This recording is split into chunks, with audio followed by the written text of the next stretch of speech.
I woke up to a message from my husband.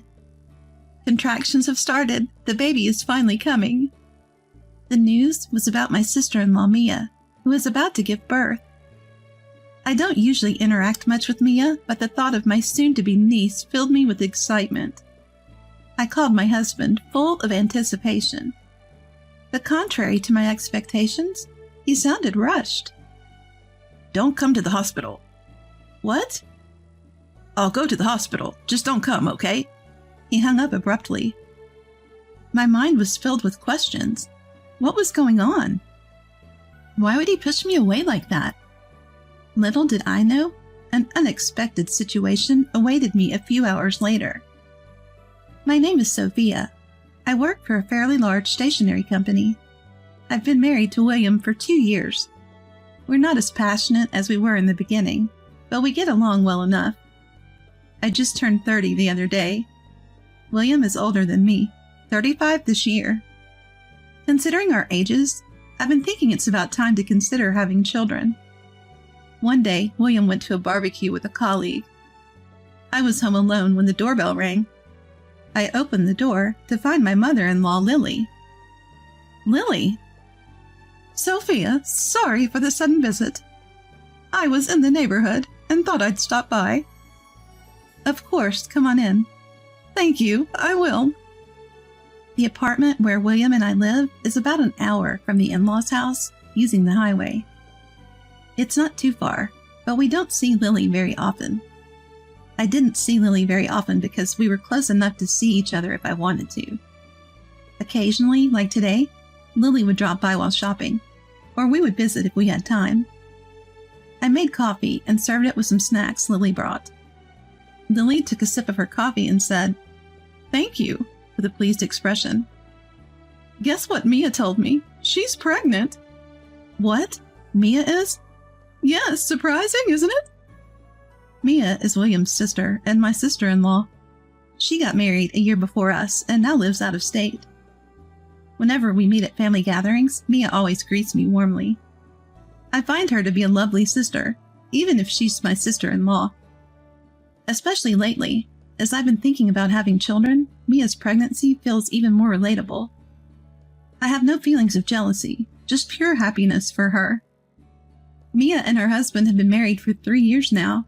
The timing seems right, doesn't it? Lily nodded at my words. Absolutely. They've enjoyed their time as a couple, and now it's time for a child. I remember going through that phase too.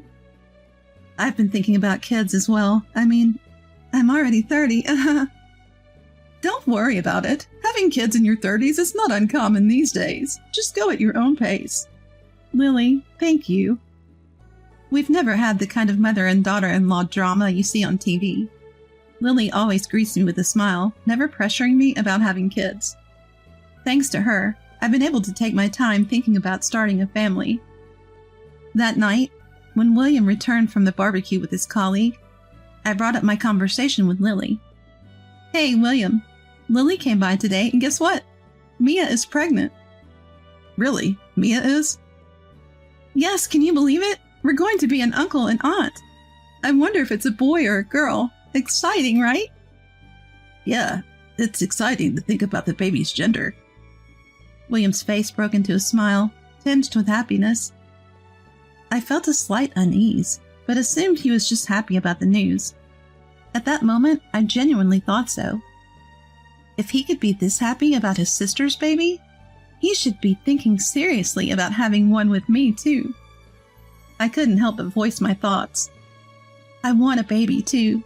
What? Sorry, it just slipped out. I'm already 30, and it's about time considering our ages. Oh, right. Sorry. I hadn't really thought about it. No, it's okay. Sorry for bringing it up so suddenly. I apologized, and William said nothing more. I had hoped for words like, I want one too. I want you to have my child. But they never came. Maybe it's understandable that William isn't quite ready for that step. For the past 6 months, he's been coming home late, working overtime almost every day. I always come home after the date has changed. He even works on weekends sometimes. With his busy schedule, he probably doesn't have time to think about kids. I took it that way and didn't bring up the subject again. 3 months later, William was out for work on his day off. Lily called and said she'd bring lunch over. Lily, you didn't have to go to the trouble. It's fine. I had some shopping to do nearby. I was planning to have a simple lunch alone, so this is a treat. Good, then. As we ate the lunch Lily brought, we chatted about this and that. When the conversation turned to Mia's pregnancy, I asked Lily something that had been on my mind. By the way, do you know the gender of Mia's baby yet? Yes, she just told me 3 days ago. It was the first I'd heard. Oh, so you know then? Yes, it's a girl. A girl. That's so cute. Girls' clothes are adorable. They can be expensive, though. But really, as long as the baby is healthy, that's what matters. Absolutely. I hope Mia's baby is born healthy. Let's all look forward to it. According to Lily, Mia's plans to give birth at a hospital near Lily's house. After the birth, she'll stay at the in-laws' house for a while, so we'll have a chance to visit. I'll come by when things have settled down. With that, a pleased Lily left. 2 weeks later, I ended up working late and didn't get home until after 11 p.m. Just as I got out of the bath, William came home. Welcome back, William. You're late again, huh? You too, Sophia. Just out of the bath? Yeah, I had to work late, unusually. So it's good you're here. There's something I want to ask you. What is it? William showed me his phone screen and asked, which one do you think is best? Displayed were various types of baby cribs. There are so many options, he said, his face seemingly glowing as he showed me the screen. That's when I felt a strange sense of discomfort. If William is looking at baby cribs now, it must be a gift for Mia. That's not out of the question. But William is usually frugal, even with me. He keeps my birthday gift strictly under $100.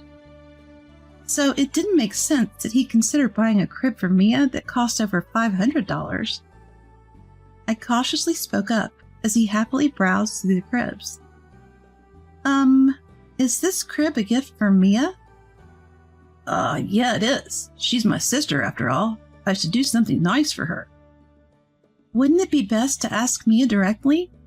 People have preferences or sizes or specific features. You're right. I'll ask Mia directly. Yeah, that's probably best. William seemed a bit rushed, and something about the way he spoke felt off. From that day on, my sense of unease about his behavior grew. Whenever he had free time, William was on the phone researching baby items. Not just the typical baby clothes for a gift, but pricier items like baby baths, strollers, and car seats. Normally, those are decisions for the parents to be. So why was William so keen on researching baby items? It puzzled me. One day, William came home with a shopping bag from a well-known baby clothing brand. Ta-da! He said, happily showing off the newly purchased clothes. Sophia, look at this. Isn't it super cute? Yeah, it's really cute, but it's for a boy, right? Huh? What William had bought was a onesie for newborns, featuring dinosaur illustrations. It was clearly for a boy. Of course, kids can wear whatever they like, but giving a gift meant for the opposite gender would be considered rude. When I pointed this out, William hastily tried to cover it up. Oh, right. Mia's having a girl. Why did you say it like you didn't know? No, I knew. I just thought this was cute. William quickly put the baby clothes back in the bag and left the living room. This is a gift for Mia, right? Then why didn't he gift wrap it? He just took it out of the bag and showed it to me. I had questions about William's puzzling behavior, but chose not to ask anymore. 2 months later, William was working on his day off. While I was cleaning the house, a message from William popped up on my phone. It was news that Mia had gone into labor. She's in labor? The baby is finally coming? I was so flustered, I didn't know what to do with myself. Filled with excitement, I called William. Hello, William. Is Mia giving birth? Which hospital? Yeah, looks like it. The hospital is a university hospital in the next state. What? Isn't that really far from your parents' house? Well, I can't come back for a while. Why not? Come on, it's obvious. Labor can take hours, and even after that. I see, but are you going to be there from start to finish? Yeah, actually, it seems like the baby might come soon. What? Already? Then I'll head over there right away. Lily often told me that Mia would love to see me, so if the timing worked out, I should visit. But contrary to my expectations, he seemed rushed. Don't come to the hospital. What?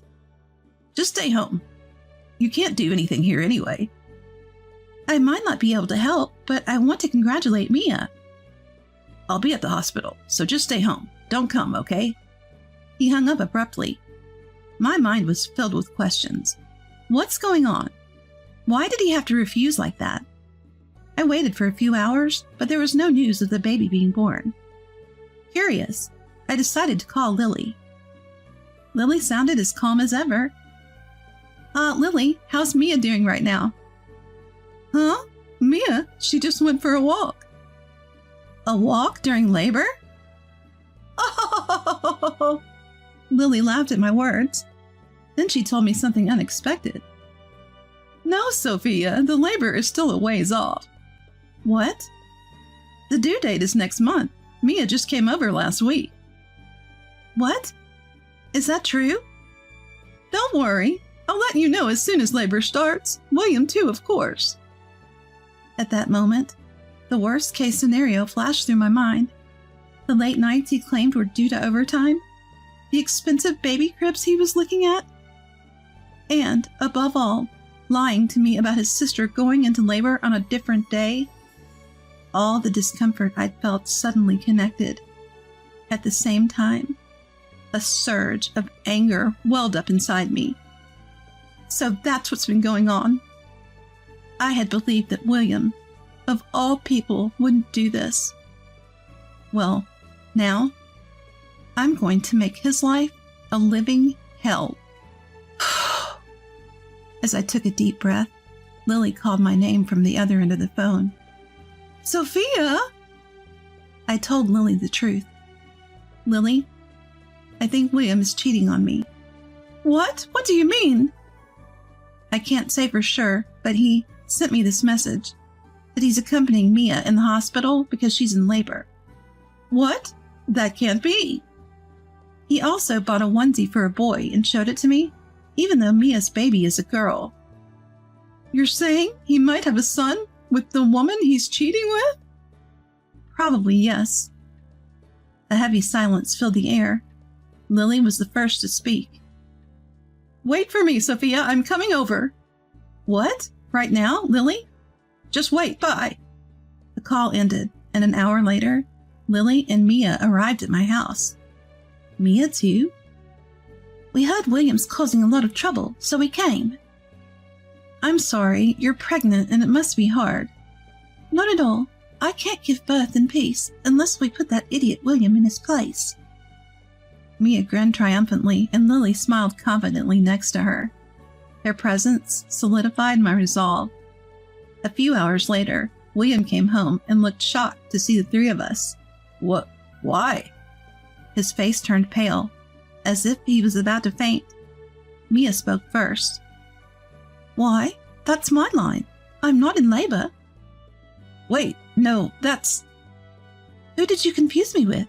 There's no way you could confuse that, right? Well, that's... Mia snatched William's phone and looked at the photos. There were multiple pictures of a woman who had just given birth, holding a newborn. Lily confronted William in a low voice. William, what is this? Mom. No excuses, right? If you say it's a misunderstanding, I'll call this woman right now. Please don't. I haven't told her I'm married. You! How much trouble do you have to cause people to be satisfied? William was trembling, his face ashen. I handed him the pre-prepared divorce papers.